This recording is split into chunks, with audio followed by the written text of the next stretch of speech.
Welcome to another day of chess class. Today we'll be going over how to prevent blunders. The two types of blunders that can be prevented are calculation blunders and just blundering a piece. First example starts off with e4, e5, knight f3, knight c6, bishop to c4, knight to f6, and knight to g5 is a classic fried liver where white is threatening to take on f7, forking the queen and the rook. And now black prepares the track slow counter gambit, sets up a trap for white. So the best move here is to play bishop takes f7, and the king has to go to e7, drop the bishop back. Black will play something like rook f8, and white will simply have to get the pieces in the game. And all white has achieved is gotten black's king in the center, and he's going to be able to castle, and all of his pieces are going to become active.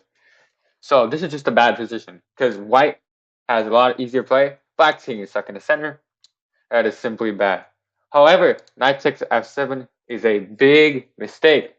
It equalizes the position, because it's lost the brilliant bishop takes f2, king takes f2, and knight to e4, king to g1, queen h4, and it's an absolute manhunt. g3 is forced. We can sacrifice the knight, take, and now all hell breaks loose. Rook f8, and after knight c3, white is just getting manhunted. This is brutal. This is absolutely a disgusting position.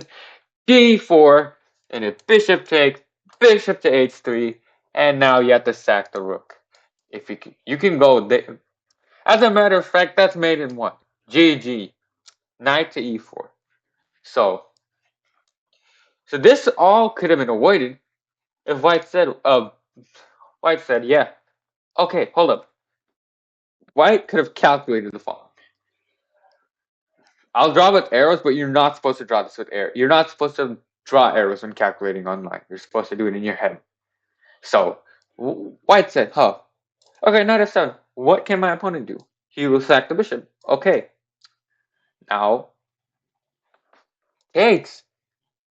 King goes there. Queen h4. And he will ask, I don't like this position.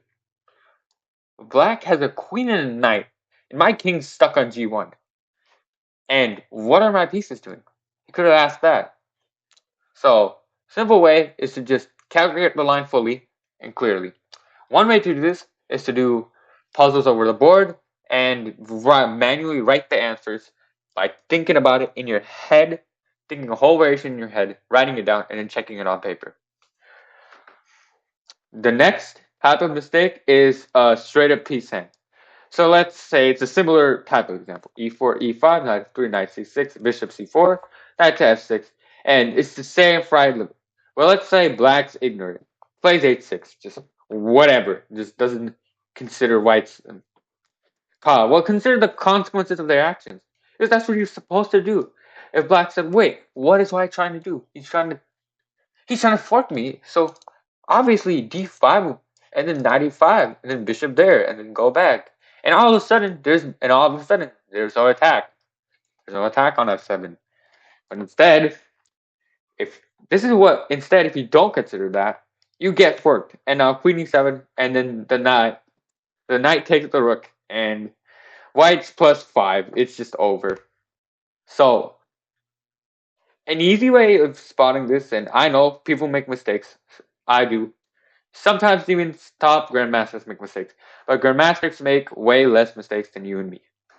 They do this because they think of, okay, like, for instance, in their heads, they could think of a move like h6 and, okay, what is the consequence of the move? That will help to lower the amount of mistakes. That will most certainly help. So, two ways to avoid mistakes are calculating variations clearly. That means doing your tactics. That means you should do your tactics. And thinking about the consequences of your actions. See, because every move you make, you allow a consequence, whether it's good or bad, right? So you need to think about that whenever playing, right? So if you playing stuff like this, you lose. You have to just really sit down and think about it. Like what is my opponent gonna do? So Those are the two ways to prevent blunders, and I hope you guys enjoyed watching this video, and I'll catch you in the next one.